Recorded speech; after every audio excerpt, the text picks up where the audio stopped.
श्रीराम समर्थ. प्रपंचाच्या गडबडीतच परमार्थ साधावा. कोर्टातली शपथ ज्याप्रमाणे लोक खरी मानत नाहीत, त्याप्रमाणे प्रपंचात काही लोक लबाडीने वागतात आणि त्याला हा व्यवहार आहे असे म्हणतात. हा काही नेटका प्रपंच नव्हे. प्रपंचात जर समाधान झाले नाही तर तो नेटका नाही झाला. प्रपंचाची दिशा ज्याची चुकली त्याने नाही परमार्थ साधला. ज्याला प्रपंच करता येत नाही त्याला बुवापणाही नाही करता येणार. कर्ज फार झाले म्हणून प्रपंच सोडला, यात कोणता स्वार्थ त्याग आहे? प्रपंचाचा त्याग केला म्हणजे काय केले तर जंगलात जाऊन बसला. थंडी वाजू लागली तेव्हा काटक्या गोळा करून शेकोटी केली, जागा साफ केली, तुळशी लावल्या, झोपडी बांधली. पण भिक्षेला जाताना झोपडीची काळजी केली तर मग घरादारानेच काय केले होते? प्रपंचाचे बंधन सुटावे लागते. जबरदस्तीने सोडून कुठे सोडता येते? हा प्रपंच, हा संसार जर भगवंतानेच उत्पन्न केला आहे तर तो कुणाला तरी सुटेल काय?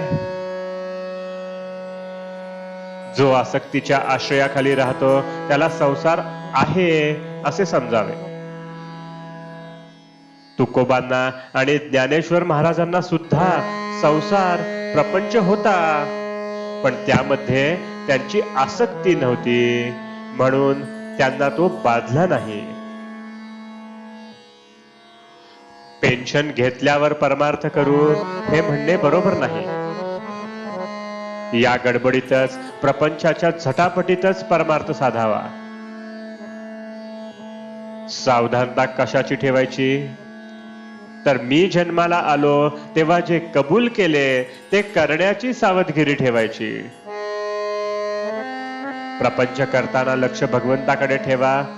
विषयात गुंग झालो, भगवंताचा विसर पडू लागला, ही संधी साधावी आणि त्यावेळी भगवंताचे स्मरण ठेवावे. आपण विषयाला जसे शरण गेलो तसे भगवंताला शरण जावे. चित्त शुद्ध करून विचार करावा आणि मी विषयाला किती शरण गेलो हे पहावे. विषयापासून वेगळे व्हावे म्हणजे हे पाहता येते.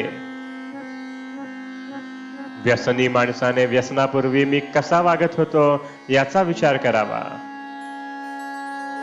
मारुतीरायाच्या दर्शनाला पूर्वी मी जात होतो, आता विषयात त्याची आठवणही येत नाही.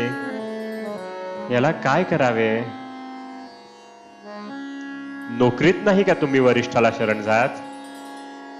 मग जे पोटा करता करता ते भगवंता करता का नाही करत? भगवंताला शरण जाणे सर्वात सोपे आहे. त्याला निराळ्या कोणत्याही वस्तूची जरूर लागत नाही. माझ्या मनात येईल तेव्हा भगवंताला शरण जाता येईल. भगवंताला शरण जाणे म्हणजे मी त्याचा झालो असे म्हणणेच होय. मी रामाचा झालो, जे जे होते ते राम इच्छेने होते असे जो म्हणतो त्याला निराळी सावधगिरी ठेवावी लागत नाही.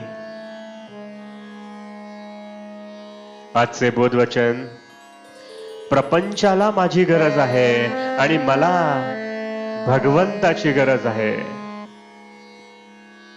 जानकी जीवन स्मरण जय जय राम.